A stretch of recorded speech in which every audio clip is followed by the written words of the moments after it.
So Jimmy Kimmel just went absolutely savage on Trump and Elon Musk. And honestly, it's the comedy takedown we didn't know we needed. Trump's all over the place. Just calling out numbers like he's working a bingo hopper or something. There's no plan. This wasn't your typical late-night jab session. Kimmel basically brought a verbal flamethrower to what was supposed to be a comedy show. The way he systematically dismantled both of them has their supporters scrambling for cover or pretending they've never even heard of these guys. What makes Kimmel's approach so devastating is how he weaponizes truth wrapped in humor. He's not just making jokes. He's highlighting legitimate issues while making you laugh about them. When assessing Trump's first 100 days, Kimmel quipped that the grade falls somewhere between F and U, which perfectly captures the frustration many Americans are feeling right now with the political climate. Meanwhile, Elon has been keeping a surprisingly low profile lately. There's talk that he's trying to distance himself from certain investments, particularly Dogecoin. Kimmel couldn't resist pointing out how Musk keeps backing away from his government commitments, supposedly to spend time with all 10 of his, well, you can fill in the blank there about his numerous children with complicated names. Remember when political figures used to dismiss comedians as harmless entertainers? That notion evaporated when Kimmel took the stage and verbally eviscerated both Trump and Musk like he was competing in some kind of Olympic roasting event. Their typical defenses, red caps for Trump supporters and meme-driven comebacks from Musk's fans, provided zero protection against Kimmel's precision strikes. Kimmel didn't hold back when discussing Trump's historically low approval ratings at this point in his presidency. The brutal part wasn't just mentioning the stats, it was highlighting how Trump still can't accept that any crowd not chanting his name must somehow be manipulated or fake. He's reduced Trump to a punchline so severe that even the audience seemed uncomfortable laughing at times. Poor Elon didn't fare any better. The tech billionaire who spends his days renaming his children after what sound like encryption passwords and trying to reinvent public transportation by essentially putting rideshare services underground was portrayed as completely clueless. Kimmel made it seem like Musk accidentally wandered into a comedy roast only to realize, too late, that he was the main target. Trump's struggles continue to mount as protesters use his beloved Sharpie markers to create signs against him. Kimmel pointed out the irony that perhaps if Trump hadn't fired so many government workers, they wouldn't have the free time to protest against him in the middle of a weekday. Starting with Trump makes sense. He practically turned narcissism into a legitimate political platform. Kimmel reminded viewers that comedy still has real power to speak truth. Trump's obsession with staying relevant has morphed into something resembling a geriatric version of Survivor, except instead of getting voted off the island, he keeps trying to build his own personal domain using golf carts and executive orders to maintain control.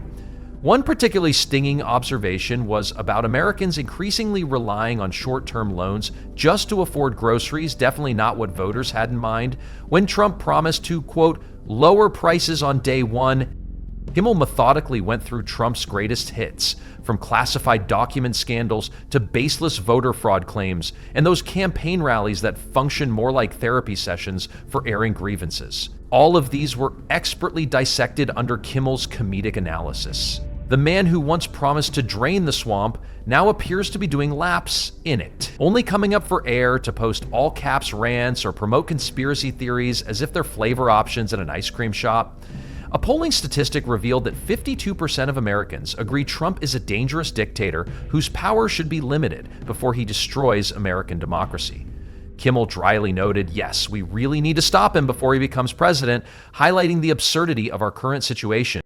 What makes Kimmel's approach so effective is that he doesn't need to fabricate material, he simply repackages truth with deadpan delivery that makes reality even more painful. Like when he reminded America that Trump's supposed business expertise is actually just a series of bankruptcies wrapped in gold-plated bravado, or that his approach to international diplomacy involves more friendly gestures with dictators than with actual allies. Trump, who demanded absolute loyalty from his staff like a character from The Godfather, now finds himself caught in legal quicksand while Kimmel provides color commentary from the sidelines, microphone in one hand and martini in the other. And then there's Elon Musk, the wannabe Tony Stark who's gradually transforming into the antagonist of his own origin story. This guy somehow convinced the world he's a genius by launching rockets and posting like an overexcited Reddit moderator. Kimmel didn't let him escape unscathed either. One story that perfectly encapsulates Trump's unique character is how he demands daily reports to ensure employees are physically present in their offices while he himself cruises around a golf course in Florida. Kimmel roasted Musk like an overcooked steak at some Mars-themed dinner party. From his X Ocean to those increasingly unhinged late-night posts that read like they're coming from a cyberpunk character who's had too much caffeine, Musk was portrayed not as a visionary, but as a privileged kid who discovered the internet and never learned when to log off. Speaking of X, not the cool edgy kind, but the app formerly known as Twitter that now resembles a glitchy group chat populated by conspiracy theorists and cryptocurrency enthusiasts. Kimmel's commentary on Elon's social media takeover landed harder than Tesla's stock value after one of his infamous press conferences. Because nothing says innovation like transforming one of the world's most popular platforms into something that feels like a disturbing episode of Black Mirror CEO edition. Elon, who once smoked marijuana during a podcast interview and immediately caused his company's valuation to plummet by billions, has somehow become the poster child for midlife crisis tech leadership. Kimmel highlighted Musk's bizarrely scattered priorities: colonizing Mars, launching a flamethrower company, and naming his child what sounds like a printer error code. It's as if he spins a wheel labeled billionaire behavior and just does whatever it lands on. Kimmel noted that Elon can't dedicate all his time to Washington because he has a company to run into the ground. In the first quarter of this year, Tesla's profits dropped by 71%, which Kimmel suggested is the inevitable result when your CEO turns into white Kanye before your eyes. But these weren't just surface-level jokes. In true late-night strategist fashion, Kimmel emphasized the real-world consequences of both men's actions. From Trump's persistent election lies that fueled an actual insurrection, to Elon's platforming of hate speech and misinformation on his newly acquired digital playground. The jokes had substance beneath them. They weren't just funny, they were uncomfortably accurate. When Kimmel mocked Trump's admiration for authoritarian leaders, it wasn't just a punchline, but a reminder that a former US president regularly praised dictators while undermining democratic institutions. When he teased Elon for transforming Twitter into a right-wing echo chamber, it wasn't idle mockery, but a criticism of the tangible impact of allowing billionaires to operate without oversight. There's something deeply satisfying about watching a comedian with no political authority completely dismantle two men who possess far too much of it. Kimmel's monologue wasn't just entertainment, it was therapeutic.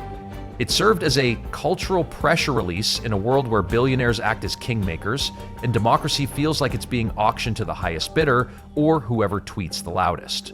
Kimmel questioned whether Elon returning to focus on Tesla would help anything. The reason Tesla is tanking is because people hate him and they don't want to buy his stuff. Him being back is not going to make it better. What he needs to do is sell Tesla to someone more likable, like chlamydia or ISIS. Brutal, but there's truth hiding in that hyperbole. The reactions were predictable. Trump loyalists dismissed it as a witch hunt with punchlines. Musk supporters tried to meme their way to a comeback, but online audiences sided with the humor. Because there's nothing more powerful than truth dressed in sarcasm, especially when that truth includes the fact that Donald Trump still insists he won an election he objectively lost, and Elon Musk still tries to convince people he understands comedy because he once made a juvenile joke. Watching Kimmel roast these two felt like watching someone pop a balloon that's been taking up all the oxygen in the room. Trump, the never-ending tantrum in a business suit, and Elon, the billionaire with the emotional complexity of a Wi-Fi signal, finally receiving the mockery they've earned. It's a reminder that no amount of wealth or influence can protect you from becoming the target of expertly crafted humor. Jimmy called it these jokes like he'd been saving them since 2016. Trump's response was predictable. Jimmy Kimmel is a loser. He recalled how Kimmel used to eagerly welcome him onto his show. "Oh, sir, may I bring you in?" Trump complained that now Kimmel's whole show is talking bad about Trump, adding that his show's dying. This defensive response only reinforces Kimmel's points. There was a moment in the monologue where Kimmel laughed at the irony that Elon, a man with ambitions to colonize other planets, can't even maintain consistent content moderation policies on his own social media platform. The observation was so accurate you could almost hear the awkward silence echoing through Tesla showrooms worldwide, because nothing says trust me with humanity's future like allowing verified users to impersonate government agencies for a monthly subscription fee. Kimmel also didn't miss the opportunity to mock Trump's recent court appearances, suggesting the only walls Trump might end up building are those surrounding a minimum security prison yard. He delivered this with a smirk that implied, "I know this is comedy, but tell me where I'm wrong." There's something cathartic about watching a talk show host articulate what so many people are thinking. The absurdity of Trump demanding immunity for crimes he insisted he didn't commit, alongside Elon seeking respect for jokes that wouldn't survive at a high school talent show, contains so much irony that Kimmel could probably fund a sarcasm bank and eliminate the national debt. It's worth noting that neither Trump nor Musk has any effective comeback for this style of mockery. Trump attempts to frame it as persecution, Musk retreats into memes and cryptic single-word posts like some billionaire monk with a Twitter addiction. But Kimmel keeps going because you can't counter satire with bluster, and you definitely can't win a battle of wits when you're fundamentally unprepared. Musk claims to champion free speech as long as it doesn't criticize him, something he shares with Trump. Case in point, Trump is currently suing 60 Minutes and CBS for $20 billion, 0 cents, because he disliked how they edited an interview with Kamala Harris. As Kimmel pointed out, as if it matters, he beat her.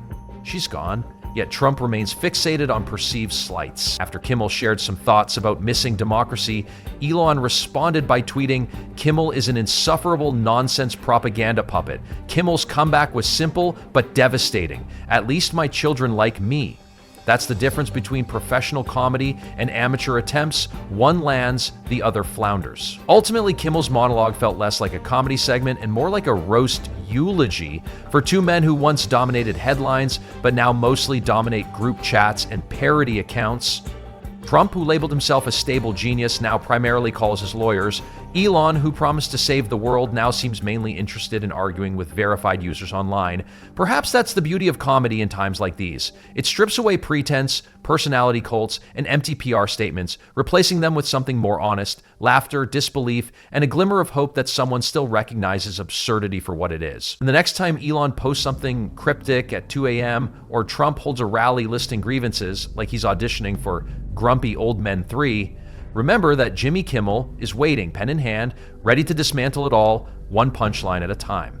Somehow, it feels like the most effective accountability mechanism we have left.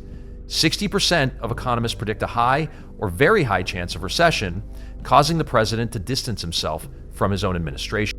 He posted, "This is Biden's stock market, not Trump's. I didn't take over until January 20th. Tariffs will soon start kicking in and companies are moving into the USA in record numbers. Our country will boom, but we have to get rid of this Biden overhang. This will take a while. Has nothing to do with tariffs, only that he left us with bad numbers. But when the boom begins, it will be like no other. Be patient." If you thought it couldn't get more ridiculous, consider the accidental bromance between these two. Trump and Elon, America's least self-aware tag team, orbit each other like malfunctioning satellites, occasionally colliding in spectacular explosions of ego and delusion. One sells hats proclaiming, "Make America Great Again," and the other sells flamethrowers to people who think programming is a personality trait. Trump appreciates Elon when Elon vaguely supports him, and Elon values Trump when Trump compliments his Twitter roleplay. But the moment either doesn't receive the validation they crave, they ghost each other like emotionally needy teenagers. Kimmel immediately recognized this dynamic. He doesn't just mock them individually, he roasts their entire chaotic relationship, like it's the finale of a reality show called America's Next Top Narcissist. Speaking of fragile alliances, remember when Elon tried to position himself as politically neutral or whatever vague ideology he thought might boost Tesla's stock that week? Kimmel destroyed that facade too, because nothing screams neutrality like befriending conspiracy theorists while simultaneously complaining that people are mean to billionaires. It's like Elon wants to be both the edgy outsider and the establishment figure. He can't seem to decide between overthrowing the system and being the system's golden child, who complains whenever someone criticizes his unusual haircut. Trump spent another 3-day weekend at Mar-a-Lago, his 10th weekend trip there since taking office, 102 days ago. Kimmel joked, "I hope somebody gave Melania a heads up he's coming early." The idea to monitor every employee's whereabouts originated with Elon Musk's management style at Twitter/X, though Musk has apparently worn out his welcome at the White House. Elon is scaling back his government advisory duties to focus on his own business challenges. Together, they've evolved into walking Saturday Night Live sketches. Unintentionally hilarious, chronically sensitive to criticism, and completely oblivious to how ridiculous they sound. But that's what makes Kimmel's takedowns so satisfying. They aren't just jokes, they're therapy for a nation exhausted by self-inflicted absurdity. And there we have it.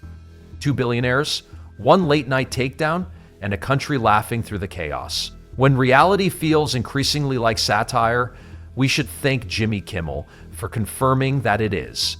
Tune out the tantrums, preserve your sanity,